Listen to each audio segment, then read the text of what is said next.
సొంతమయ్యే చోటిది నీలతో ఆకాశం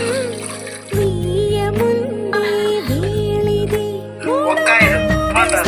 మూడు లోకాలకి ముచ్చటొచ్చిన ఏడు అక్కడిస్తే ఏడు జన్మాలకి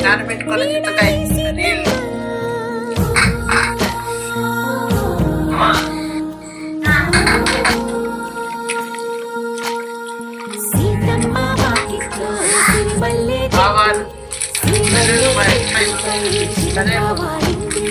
చిలకమ్మ ముద్దుగా చెప్పిందో మాట ఆ మాట విన్నావా రామ అంటుంది రామ రామ అన్నది ఇంకా ఏంటి బాబా సీక్రెట్ మాట్లాడుతున్నా సీక్రెట్స్ ఏముంటాయి మా మధ్య? ఏమో